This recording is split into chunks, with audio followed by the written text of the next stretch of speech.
I don't want anybody to be blindsided by my picks for the top 10 best films of 2013. Nor do I want anybody sitting around till the end of the video waiting for their favorite film to pop up if I didn't include it. So what I'm going to do is I'm going to show you all 10 films, all at once, right now, so that nobody feels like I pulled the rug out from under them once we get to the end. In no particular order. Well, I lied. They're going to be in alphabetical order.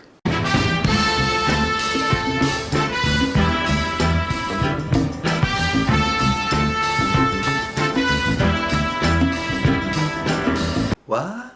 How come I didn't see Blue Jasmine, or Wolf of Wall Street, or Side Effects, or any of the other amazing films of 2013 on that list? Well, simply put, it was a competitive year, and I didn't see everything that came out. But look at this list! This isn't like the Oscars, where we can only nominate 9 of what basically amounts to the exact same kind of film, knowing we can only crown one winner. My top 10 list is not just an objective ranking of my top 10 favorite films, it's more like a mixtape. You gotta kick it off with a killer to grab attention. Then you gotta take it up a notch. But you don't want to blow your wad, so then you gotta cool it off a notch. There are a lot of rules. A balanced breakfast, if you will. You may mock me for putting some cheese on the list, but what diet is complete without a little cheese? Just remember that whenever I express an opinion on this blog, I'm only ever trying to speak objectively about my own subjectivity. No shit. Number 10, Oblivion. Jack. An object came down in 1-7. Got it. On my way. I didn't expect much going into this one. I mean, Tom Cruise has a pretty impressive track record when it comes to action and sci-fi, and Michael Arndt has yet to write a bad script, and second-time director Joseph Kosinski really impressed me with his first effort, Tron Legacy. But for whatever reason, I really wasn't expecting anything other than some generic little dystopian sci-fi actioner. But this film was really rather inventive and extremely cathartic, with my only real complaint being some serious twist pimping throughout most of the second act. No spoilers! For once! And not that it matters half as much as story, but the soundtrack, the cinematography, and the special effects are all pretty amazing. It's time to come home. I'm not gonna do that. Earth is my home.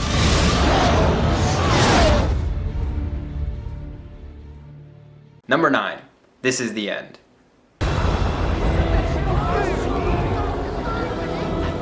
I don't generally like stoner comedies. Smell funny?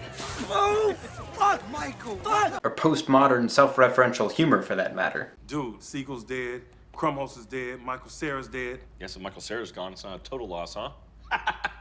Yet for some reason, This Is the End totally worked for me. I think this is because it's got two things going for it. For one thing, it's not mean-spirited like so many other modern comedies that are out there. Cynicism is one thing, pessimism is another. But meanness is a whole other animal entirely, and it turns me off in a big way. And two, I really like how the apocalypse they chose was the actual apocalypse. Not aliens or sentient robots, not asteroids or interdimensional portals, but the rapture, the literal apocalypse.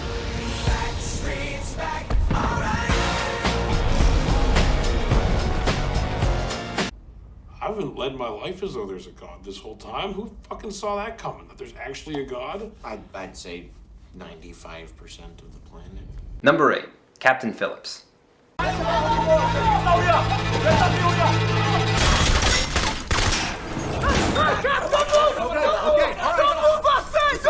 I went into this movie expecting nothing. I think I got outvoted that day at the theater. But this is an incredibly tense little film. Look at me, sure. Look at me, sure. I'm the captain now. What's particularly commendable, I think, is in how it exemplifies the proper way to build tension. You don't come up with every excuse in the book to fire a gun. You come up with every excuse not to fire. Push the ship too hard. We're off the grid. That means the computer's now offline. Captain. The ship's broken. Captain. No one get hurt if you don't play no game. Number 7, Her. What's it like to be alive in that room right now? I wish I could put my arms around you. Wish I could touch you. How would you touch me? So a guy falls in love with his computer. Difficult questions ensue about the nature of love, friendship, the theoretical limits of computer programming, and what constitutes reality. Hello, I'm here. Hi. Hi, I'm Samantha. I couldn't help but keep thinking about Master Chief and Cortana throughout this film.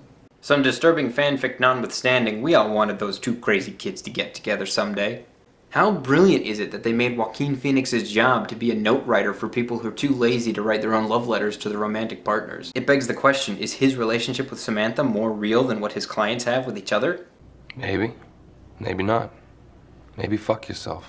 Number 6, American Hustle. Starring Rocket Raccoon, Lois Lane, Batman, Mystique, and Penn.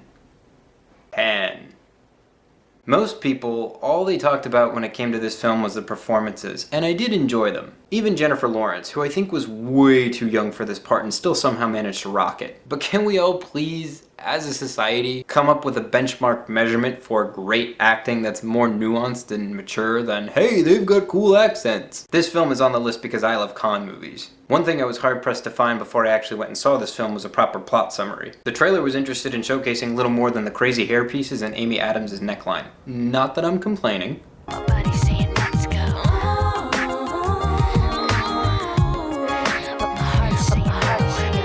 So allow me to provide you with a proper logline here. Bale and Adams are sneaky con artists. They get busted by Bradley Cooper in the first act and are forced to help him make arrangements to entrap a much bigger fish so as to avoid jail time.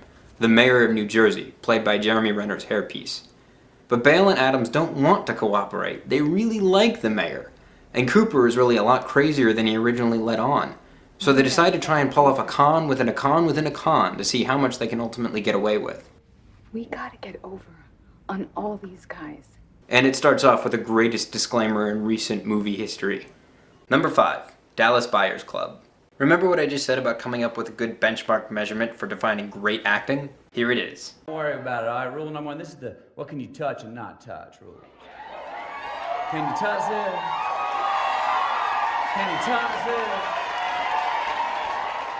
No. But I think I see a lot of lawbreakers up in this house tonight. And I don't see a cop in sight. Okay, that was nice with you so far. How about we play footage from a movie that came out this year? Mr. Woodruff, you've tested positive for HIV. Have you ever used intravenous drugs? Have you ever engaged in homosexual conduct? Homo. Did you say homo? You made a mistake. That ain't me. Mr. Woodruff, we estimate you have 30 days left. Do you see what I see?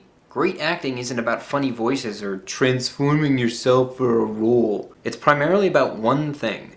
Unself-consciousness. Matthew McConaughey acts like there's nobody else in the room. His is a very honest brand of acting. I also found some interesting parallels between this film and The Fly, which I've always considered to be a pretty apt metaphor for the AIDS crisis, or any degenerative illness really. But where The Fly is a fable, Dallas Buyers Club is the real deal, and I can't help but think that that makes it more valuable. Number 4, Gravity. Detach! I can't see you anymore! Do it now! Houston, I've lost visual, Dr. Stone.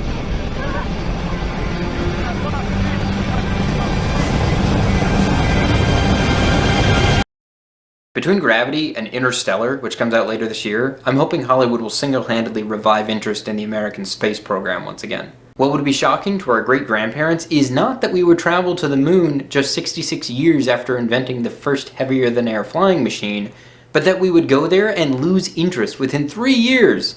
But yes, the movie. Very awesome. So many ways it could have been ruined. They could have tried to make it a love story. They could have cut back and forth between space and mission control to try and artificially amp up the tension. They could have inserted a rescue mission, which is apparently what the studio was pressuring Quadon to do the whole time. But no.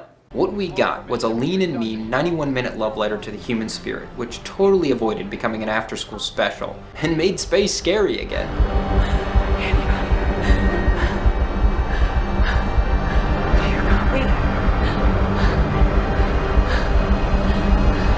Number 3, 12 Years a Slave.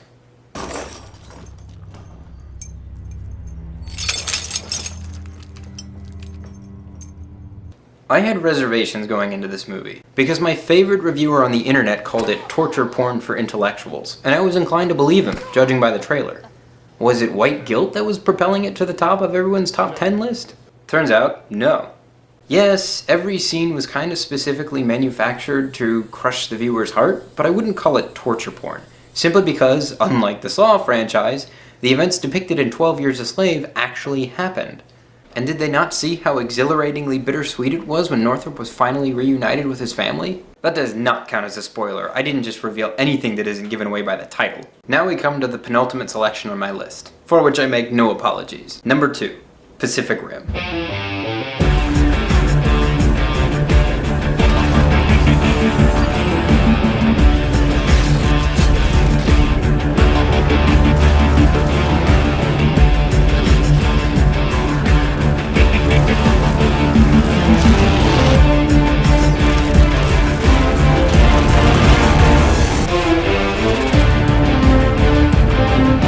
You can't have a balanced diet without at least a little salami. I do not love this movie in spite of its faults, I love this movie because of its faults. The scientific inaccuracies, the bare-bones characterization, the sledgehammer subtlety. Other than the boneheaded finale that leaves a lot of really important questions unanswered, what's to prevent the kaiju from simply opening up another portal somewhere else in the world tomorrow? It's still one of the most unapologetically fun powers fantasies to come out of Hollywood in recent years, which still manages to make its main characters really fight for their survival, so it's not totally valueless.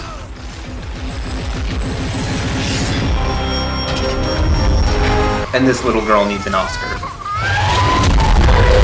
Number 1, Before Midnight. Would you ask me to get off the train with you?